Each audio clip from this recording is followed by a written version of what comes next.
Hello friends, मेरे YouTube channel English वे में आप सभी का स्वागत है। तो चलिए बिना देर के शुरू करते हैं आज की स्टोरी। इसका टाइटल है द सेल्फिश फिशरमैन। सेल्फिश का मतलब हो गया स्वार्थी, फिशरमैन का मतलब हो गया जो मछली पकड़ता हो, मछुआरा।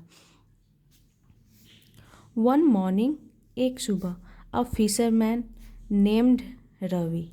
तो एक फिशरमैन, एक मछुआरा, नेम्ड रवि यानी रवि नाम का, उसका क्या नाम था मछुआरा का? Ravi. Along with his son. Along with his son का मतलब हो गया कि अपने बेटे के साथ। तो हिज यहाँ पजेसिव एडजेक्टिव हो गया और सन यहाँ पे नाउन हो गया। जो किससे बिलोंग करता है ये सन? तो हिज यानी उससे। किससे?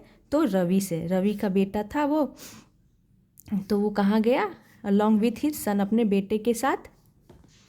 वेन टू द सी शोर। तो कहाँ गया? वेन टू, गो की सेकेंड फॉर्म यहाँ हो गई वेंट। टू द सी शोर यानी कि समुद्र के किनारे को सी शोर बोलते हैं।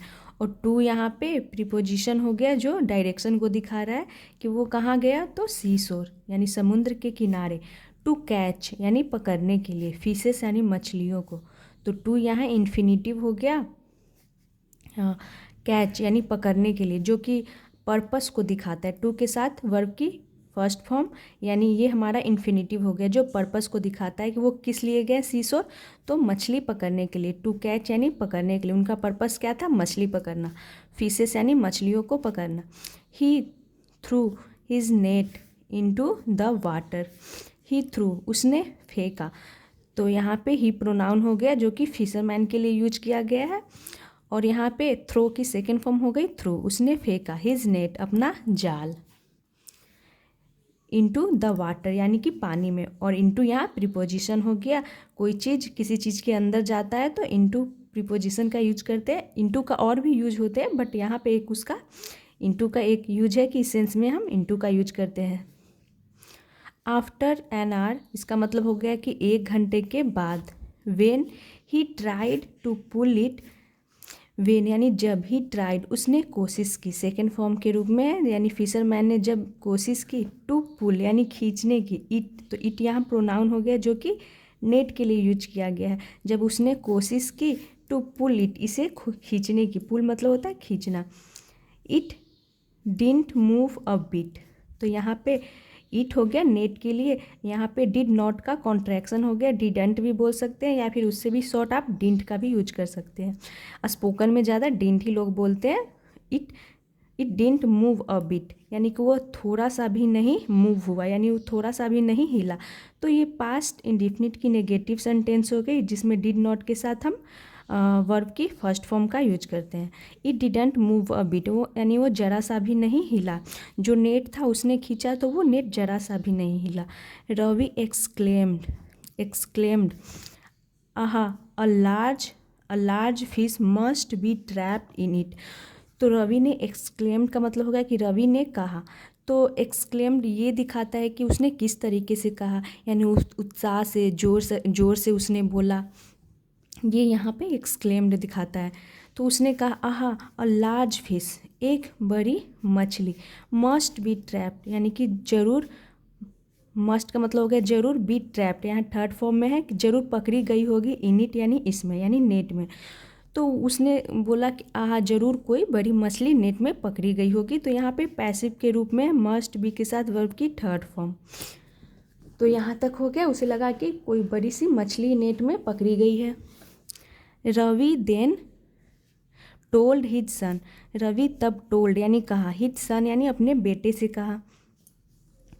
गो होम, घर जाओ, and ask your mother to somehow stop the neighbours from coming hair.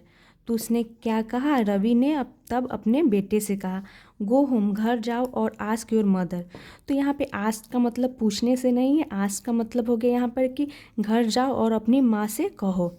To some how यानी सम हाउ का मतलब हो गया किसी भी तरह, कैसे भी। स्टॉप यानी रोको। द नेबर्स यानी पड़ोसियों को। फ्रॉम कमिंग यानी कि आने से। हेयर यानी यहाँ। तो सीशोर पे आने से रोकने के लिए वो बोला कि जाओ और अपनी माँ से कहो कि किसी भी तरह से पड़ोसियों को रोकने के लिए यहाँ मतलब कि वो यहाँ ना आए। Else they will ask for some share in my catch. तो एल्स का मतलब यहाँ पे हो गया नहीं तो, या फिर बोल सकते वरना। दे विल आस्क यानी वे आस्क यानी मांगेंगे। फॉर सम आस्क फॉर का मतलब वो हो गया कि वे मांगेंगे। सम शेयर यानी कुछ शेयर यानी हिस्सा मांगेंगे। इन माई कैच का मतलब हो गया कि जो मैं पकड़ा हूँ उनमें से वो कुछ हिस्सा मांगेंगे। इसलिए घर जाओ अपनी माँ से कहो कि पड़ोसियों को रोक कर रखने के लिए कि वो यहाँ ना आ जाए। यहाँ तक हो गया। On receiving Ravi's message his wife deliberately created a scene by blaming her neighbor Sheila for stealing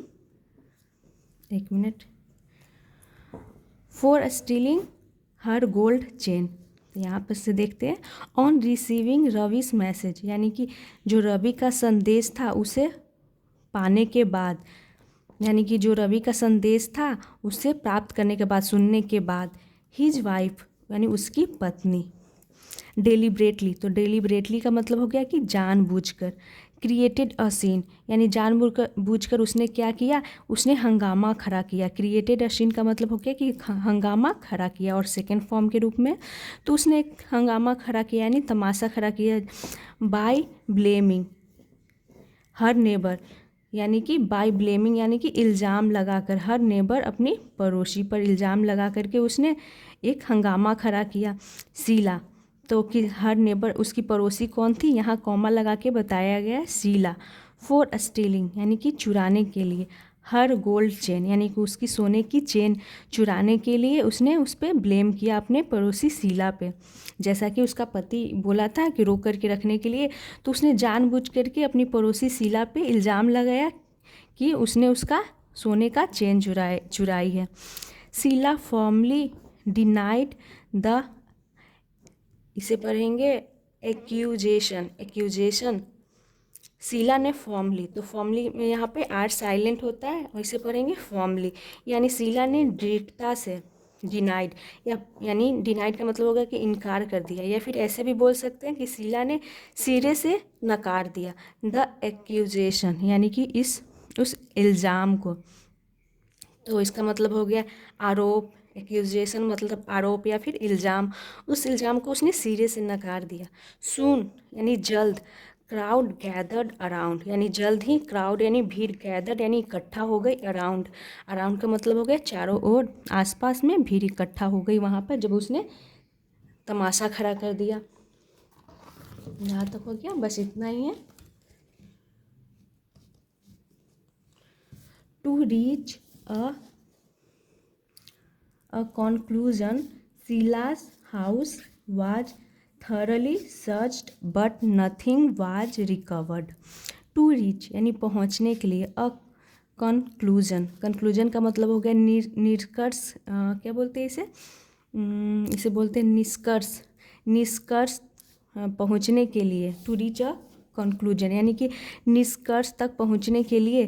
शीलास house यानी जो शीला का घर था, वाज थरली का मतलब हो गया अच्छी तरीके से, सर्च्ड यानी कि ढूंढा गया, सर्च किया गया यानी ढूंढा गया। बट नथिंग वाज रिकवर्ड, लेकिन नथिंग यानी कुछ भी नहीं, वाज रिकवर्ड यानी कुछ भी नहीं बरामद हुआ। तो यहाँ पर भी देख सकते हैं वाज के साथ थर्ड फॉर्म यानी पैसिव के रूप में यूज किया गया, पास्ट इंडिफिनिट की पैसिव वॉइस में लिखा गया है। तो कहने का मतलब हो गया कि शीला का जो घर था वो उसे अच्छी तरह से ढूंढा गया, खंगाला गया, लेकिन कुछ भी बरामद नहीं किया गया। इसीलिए द एल्डर्स डिक्लेयर्ड, जो एल्डर्स थे यानी एल्डर्स का मतलब हो गया बड़े बुजुर्ग बोल सकते हैं, डिक्लेयर्ड यानी उन्होंने घोषणा की। As Ravi's wife has falsely indicted Sheela, she will pay her ₹200 as a penalty. तो यहाँ तक हो गया था एज रवि's वाइफ यानी कि एज का मतलब हो गया क्योंकि रवि की पत्नी, हैज फॉल्सली, तो यहाँ पर फॉल्सली का मतलब हो गया कि झूठा। यहाँ पे इंटाइटेड का मतलब हो गया आरोप लगाई, झूठा आरोप लगाई। तो यहाँ पर हैज के साथ वर्ब की थर्ड फॉर्म यानी प्रेजेंट परफेक्ट के रूप में सेंटेंस है कि क्योंकि रवि की पत्नी ने झूठा आरोप लगाई शीला पर। सी, तो यहाँ पे ये थर्ड फॉर्म के रूप में सी विल पे, यानी कि वह क्या करेगी, पे करेगी यानी चुकाएगी, पैसे देगी।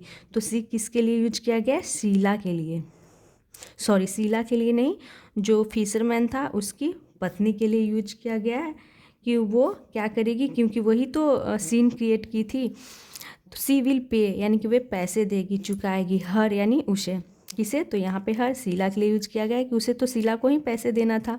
रुपीज यानी पैसे, 200 यानी 200, एज अ पेनल्टी यानी कि दंड के रूप में, एज यानी के रूप में, दंड के रूप में वो 200 रुपये देगी शीला को, क्योंकि उसके घर से कुछ भी बरामद नहीं हुआ। तो इससे पता चला कि उसने जो फिशरमैन की पत्नी थी उसने झूठा आरोप लगाई थी वो शीला पे।